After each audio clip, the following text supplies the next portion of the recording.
Hi there, so this lesson is about the question that you might ask sometimes, what's the strumming pattern? So when I teach people in person, one of the most common questions, especially when people are in their beginner stages, is what's the strumming pattern for this song? And it's a perfectly reasonable question. So I'm not just going to give you one specific strumming pattern here and say this is what you would do. I'm going to explain where strumming patterns come from and what you can do with them, so that if you understand them in more detail, you'll be able to do whatever strumming pattern you want in any song that you want. So think of this strumming pattern here that I'm going to show you as the basis for everything we're going to do.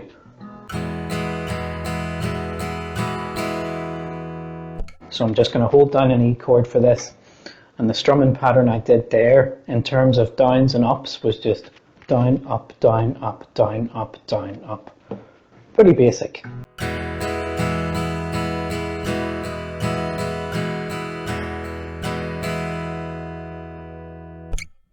So more important than the downs and ups I said there is how do we count that strumming out? I'm talking about timing. How does it go? How can you tap your foot to it? So the answer in that case is 1 and 2 and 3 and 4 and, okay, 1 and 2 and 3 and 4 and 1 and 2 and 3 and 4 and. Now you may notice there all the numbers that I say 1, 2, 3 and 4 coincide with the downstrokes. All the upstrokes coincide with the word and. Okay? Now that's your general rule or guideline for these strumming patterns we're talking about here. And these are 8th note strumming patterns. And all I want you to take from that is the bar of music that we play in is subdivided by 8 little parts, and they're all equal parts.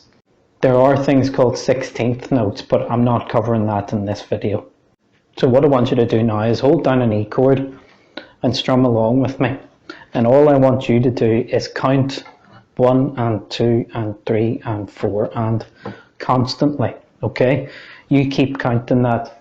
And I don't mean just in your head, count it out loud. Okay, so after 4, we're going to try that together.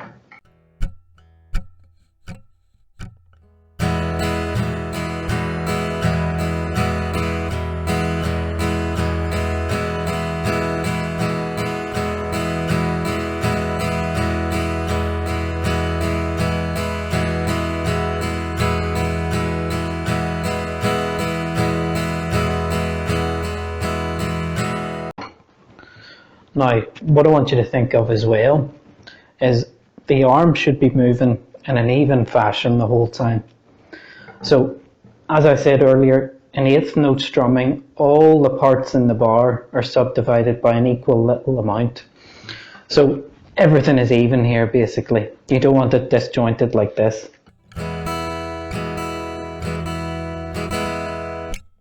That's not what we're looking for. The arm just has to move like this constantly. Like a pendulum, like a metronome. So if you can get your arm to do this, just do it in the air even. Then this is how you want your strumming arm to behave when you're actually making contact with the strings. So we went over a few things there, and then I'm going to show you where other strumming patterns come from in relation to that one we just did. So I always call that the constant strumming pattern because your arm's constantly moving. So we're going to selectively remove downs and ups in certain places, and what you'll see is that's where your common strumming patterns come from that you play in songs. So that strumming pattern we did there, it's fine, but some other ones would sound a bit more musical to your ears. So let's try this one here.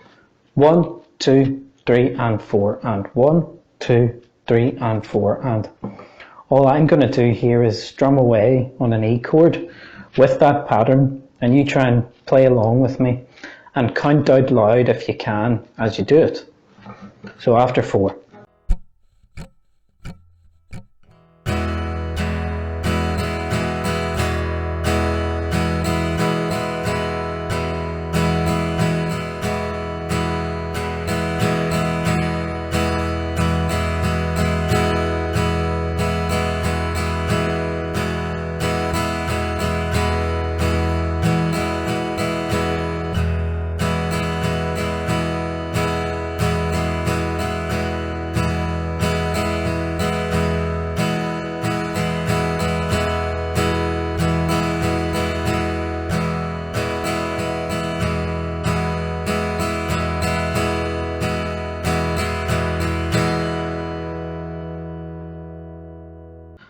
So during that strumming pattern, we had some things missing compared to the constant strumming pattern.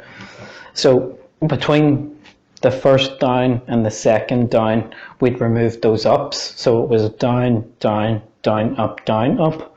Or I'd prefer you to think of it this way: 1, 2, 3, and 4, and the arm is constantly moving, even during the time where you're not making contact with the strings. That's very important.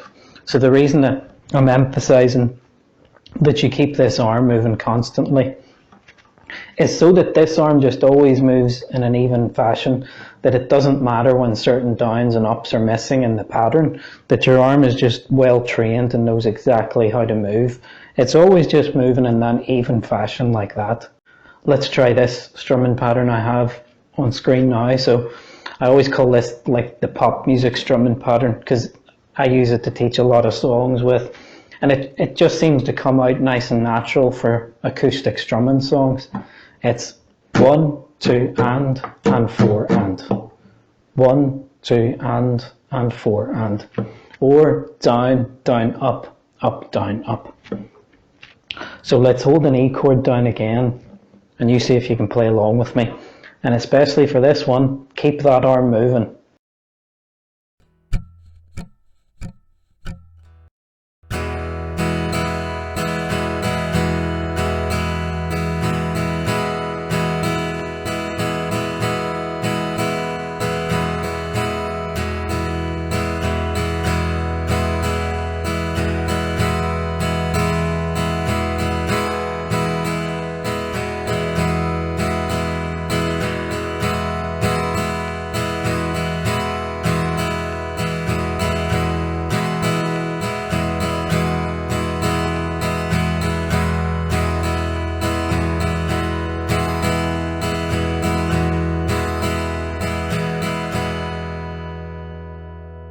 So what you might find tricky there is there's a big gap where there's a 3 missing. So we've got 1, 2, and, but there's no 3 there, so your arm might get confused with the gap there. But if you train it to keep moving in this even fashion, then you're going to become more accustomed to just leaving those gaps. I'll do one more pattern with you. So this one is 1, 2, and 3, and 4, and 1, 2, and 3, and 4, and. We'll hold down an E chord and you just try and play along with me again.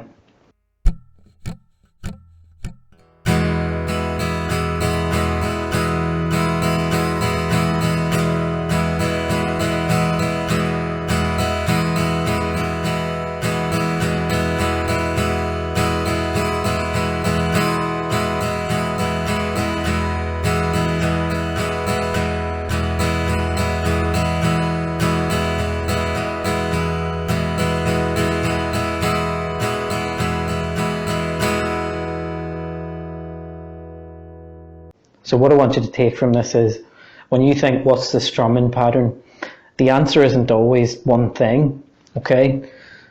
When you do a song, someone might show you one pattern, and you know, with all the YouTube guitarists on here, me included, we might all say different things. So it's better to understand the fundamentals of where your strumming patterns come from, okay? Just all those things I was talking about. And you can create your own strumming patterns by using that constant pattern and selectively removing downs and ups. So what I would say to you is, listen to the song that you want to learn, and you try and pick up, I would call the aggregate pattern, the one that seems to take up most of the song. You know, if you listen to a song where the guitars are nice and obvious, like Eagles, Oasis, Beatles, just any song with like obvious strumming in it, you can listen, and the thing is, the strumming pattern might change quite a bit in the song. So you want to take an aggregate one to get yourself through it, and instead of worrying about where every down and up goes here and here, you know, if you've got this technique down of keeping your arm moving, you can go through the song and you can kind of change your pattern as you go. But as long as you keep in time and keep your fundamentals going, it's going to sound like the song. So I'll give you an example song here, Stand By Me by Ben King. It's a good one to teach people because it only has G, E minor, C and D in it. So I'll just show you the chords here for the song. You've got G, any G that you know, the big one, this one, just do whatever G you want.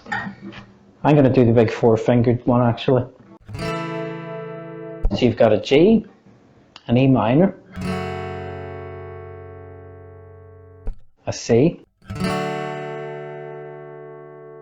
and a D. So what we have is 2 bars of G, 1, 2, 3, 4, 1, 2, 3, 4, 2 bars of E minor, 1, 2, 3, 4, 1, 2, 3, 4, 1 of C and 1 of D, so 1, 2, 3, 4, 1, 2, 3, 4, and then 2 more G's at the end, 1, 2, 3, 4, 1, 2, 3, 4, and then that just repeats over and over. You got to put your capo at the 2nd fret to match up with the song, and it's the same chord progression that takes up the whole song. It's like 3 or 3.5 minutes. Now there isn't a lot of obvious guitar in the song, so we can interpret it in a few ways. So what we'll do here is I'm going to take the constant strumming pattern and I'm going to play this progression for a few minutes here, and all I want you to do is play along with me. Now you can play the constant strumming pattern, or you can play any of the other patterns that I showed in the video, or any other ones that you know.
So I hope you did okay with that one.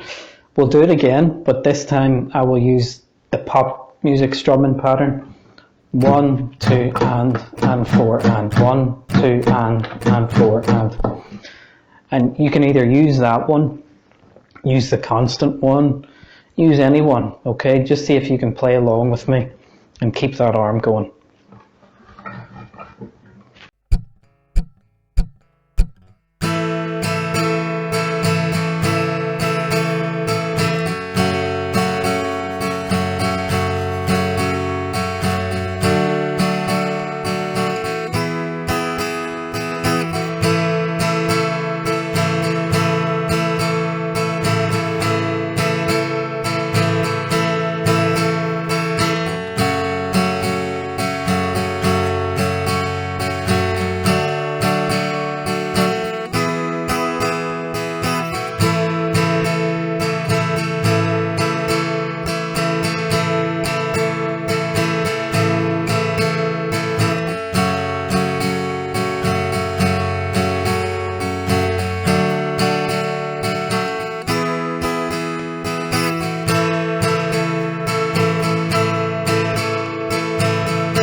And then let's do one more, so the pattern this time will be 1, 2, and 3, and 4, and 1, 2, and 3, and 4, and.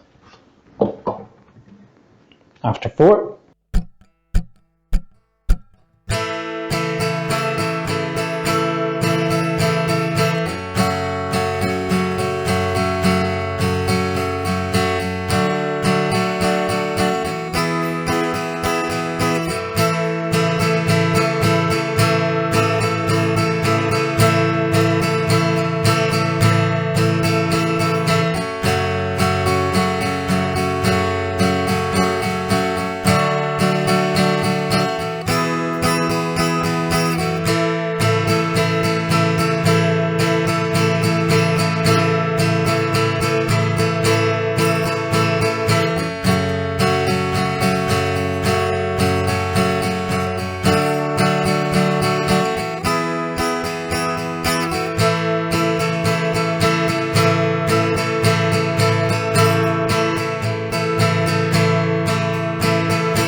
So I hope you enjoyed that and got some value out of it.